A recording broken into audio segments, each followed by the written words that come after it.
હા, જય ગુરુદેવ. જય ગુરુદેવ. તમે એમ કહેતા હતા ને કે પરમાત્માને પામવા હોય તો જ આપણે હા. ઢગલા કરવા પડશે. તો થોડા ઘણામાં તો ઢગલા થાય નહીં, આ જમ્પો ચાલુ થાય તો જ ઢગલા થઈ જશે. હવે તો હું અજંપા જાપ ચાલુ કરી શકું? મારાથી કેવી રીતના થઈ શકે? અજંપા જાપ કેવી રીતે થાય? કેમ ચાલુ થાય?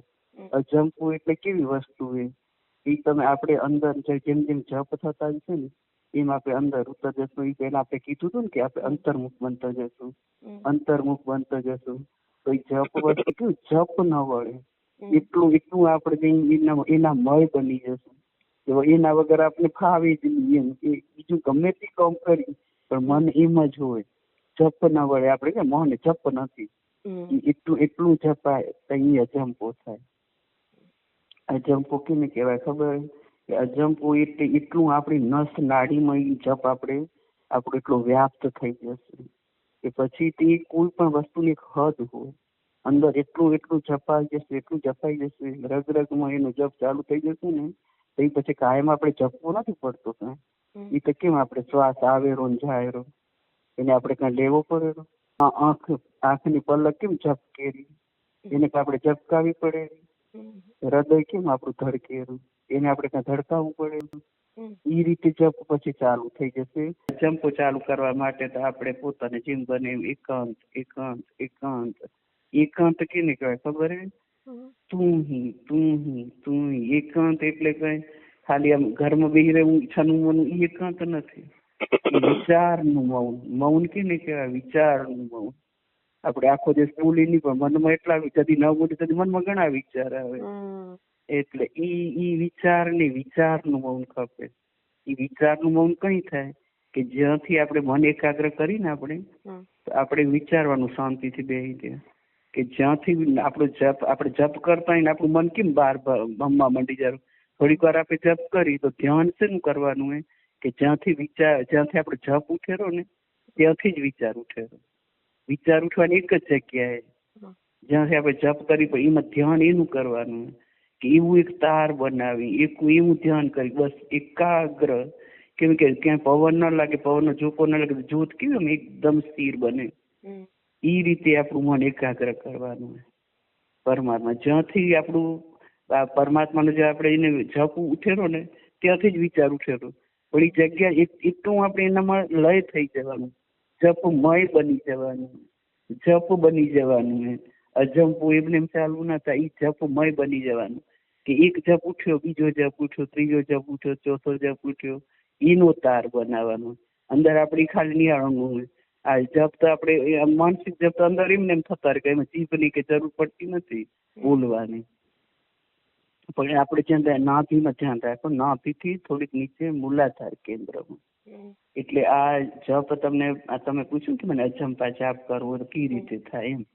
તો એ આપણું જે નાભી એનાથી થોડુંક નીચું મૂલાધાર કેન્દ્ર.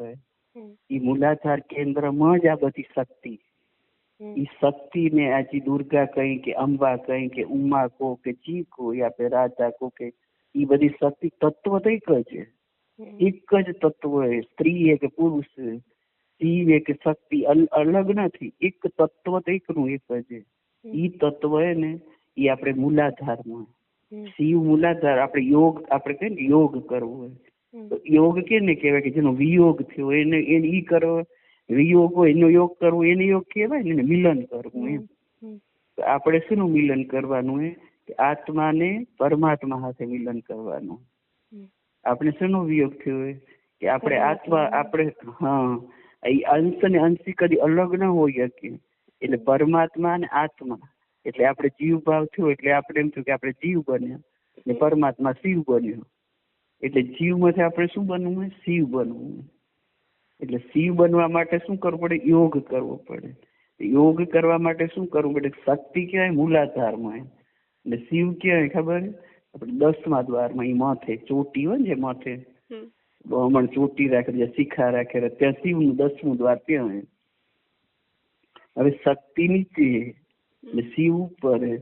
તો એ શિવ ને શક્તિ નું મિલન કરાવવું એને યોગ કહેવાય, એને મિલન કહેવાય. એ જીવ ને શિવ નું મિલન કહેવાય, યોગ કહેવાય. એમ એટલે ઈ મેળવવા માટે શું કરવું પડે કે આપણે એને તે જે પાણી આપણે એને સામાન્ય જ્ઞાન આપણે હોય એનું દ્રષ્ટાંત દઈને સમજાવીએ કે પાણી આપણી ટાંકી ઊંચી છે ને આપણે નીચે પાણી ઉપર ચડતું નથી, તો આપણે નીચેથી શું કરવું પડે કે પાણી ઉપર ચડાવવું હોય પાણી તો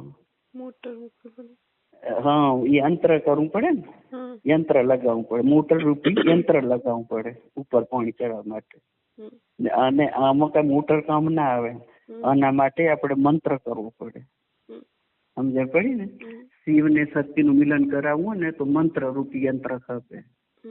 ઈ મંત્ર એટલે શું હોય કે ઈ આપણે મંત્ર ઉપરથી આપણે જે કરું કે સ્ત્રાવ થઈ રહ્યું હોય, પણ આપણી જે ઈંગલા ને પિંગલા ને સુષુમ્ના નાડી એમાં ઉપર સ્ત્રાવ થઈ રહ્યો પણ એમાં નાગણી બેઠી ને એના મુખમાં જઈ રહ્યું હોય, એ આપણું કલ્યાણ નથી કરી શકતું. ગંગા કલ્યાણ તો આપણે ઉમજે પાપ ધોવાય, ગંગા આપણા અંદર જ છે, એ આપણું કલ્યાણ કરવા જ બેઠી, પણ આપણે એનો લાભ લઈ નથી શકતો કારણ કે અંદર નાગણી બેઠી ને એ નાગણીના મુખમાં ઈ જાય ગંગાજળ.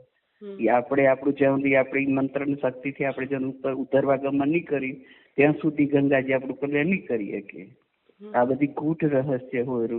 એટલે ગંગા ઉપર એટલે મંત્રની શક્તિથી આપણી મંત્રથી એ શક્તિને ઉતરવા ગમન કરવાનું.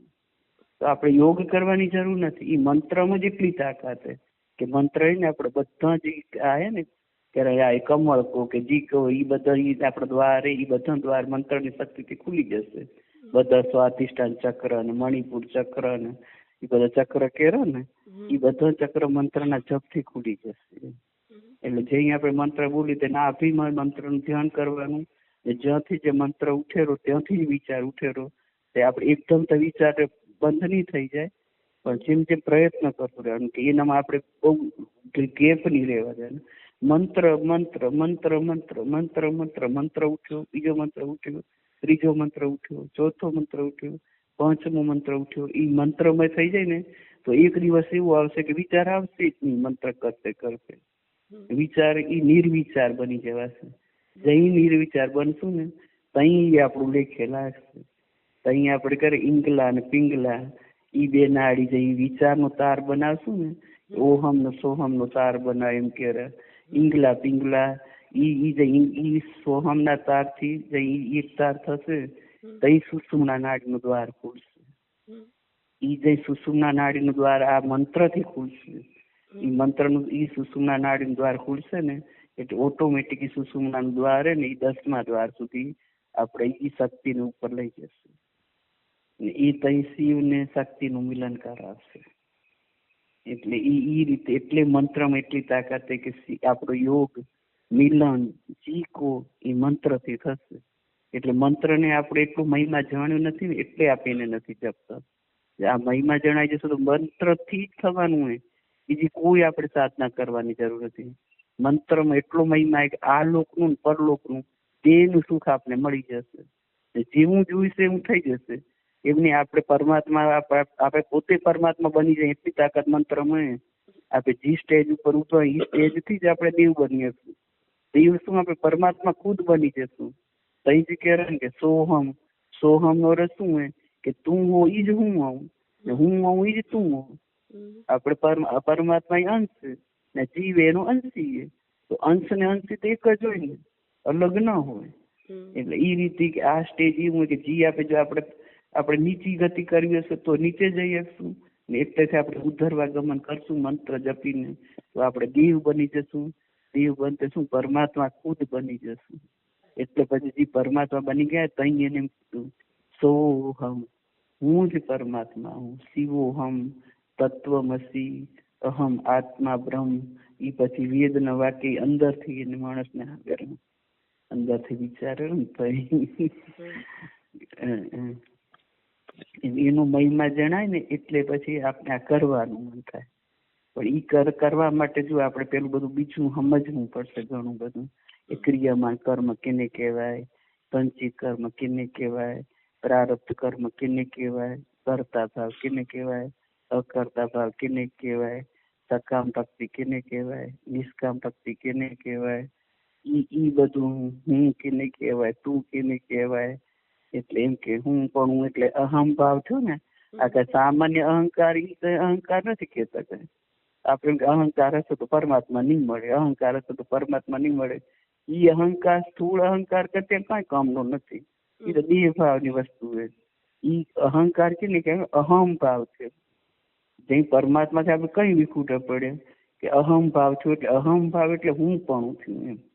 હું ને તું બે વસ્તુ અલગ થી. એટલે પછી અહમ થયું એટલે એમ થયું કે હું કરું રહ્યો, હું ભોગવું રહ્યો એમ, હું મારી બુદ્ધિથી આમ કરું, હું મારી બુદ્ધિથી આમ કરું. ઈ અહમ ભાવ થયું. ઈ અહમ ભાવને છોડવાનું.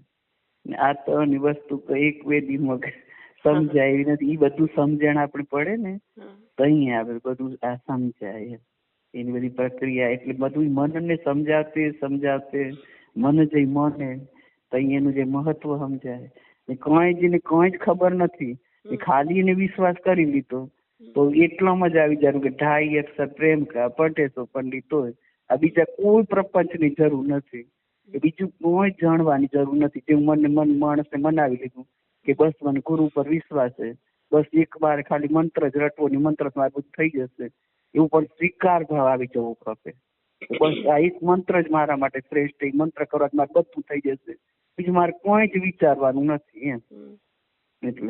એટલે એમ તો એક જોલી મેં ફૂલ ભરે, એક જોલી મેં કાંટા રે, કોઈ તો કારણ હોગા ને એમ. એવું વિચારવું પડે. એક માણસ આપણે સુખી લાગે રો ને એક દુઃખી લાગે, એનું શું કારણ હશે? કે પરમાત્માને આપણે કઈ આપણા ઉપર દુશ્મની હશે?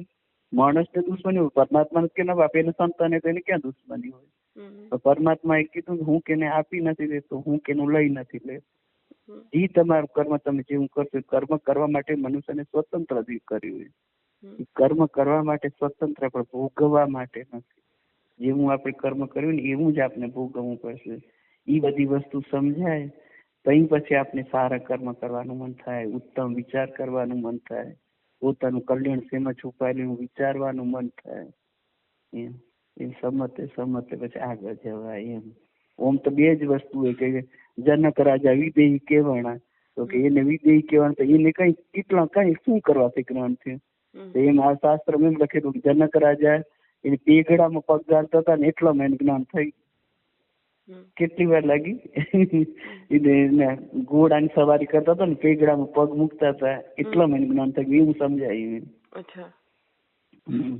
જ્ઞાન થયું તેને એટલામાં થઈ ગયું એમ કે પેગડામાં પગ ગાળતા હતા ને એટલી વારમાં. પણ આ બીજી બધી વસ્તુ ઝંઝટ બધી કાઢી નાખી તો સમજણ થશે તેટલી જ વાર લાગે એમ. કે હું ને તું એક જ પછી જઈ સમજાઈ જાય તઈ. એટલે બે ભાગથી અલગ થઈ ગયા. વિદેહી પોતે રાજા હતા, બધું કર્મ કરતા હતા, પણ કેવું કર્મ કરતા હતા કે હું નથી કરી રહ્યો, જી કરી રહ્યો તું કરી રહ્યો. એવી જ અહીં આપણે સમજણ આવશે, દ્રઢ વિશ્વાસ થશે ને તઈ આપણે કર્મ ઉત્તમ કર્મ બનશે એમ. આમ તો આપણે સામાન્ય જ્ઞાન તમે આપણે સમજીને તો સીધી સટવા તે કે જઈ આપણે આ દેહ પૂરેપૂરો 5 કે 6 ફૂટનો કે ગમે એટલો લંબો ચોડો હોય પડ્યો રહ્યો, પણ એમાંથી જઈ પરમાત્મા જતો રહ્યો તો આપણે કઈક કરીએ શકીએ? એ તત્વ જે આપણામાં જતું રહે તો આપણે શું કરીએ શકીએ? પણ આપણા મનમાં એટલું દ્રઢ થઈ ગયું જન્મો જન્મથી કે હું જ કરી રહ્યો, જી કરું હું કરી રહ્યો, જી કરું હું કરી રહ્યો. જે સારું કર્મ કરીને તેમ થાય હું કરી રહ્યો ને કોઈ કર્મ એવું નથી કે એમાં ખાલી સારું થાય. સારું કર્મ થાય કરવા જાય તો ખરાબ કર્મ થનારું છે એમ. એટલે એમ કે એટલા માટે હું કરવું એ છોડી દઉં તોય મથે છૂટાશે એમ.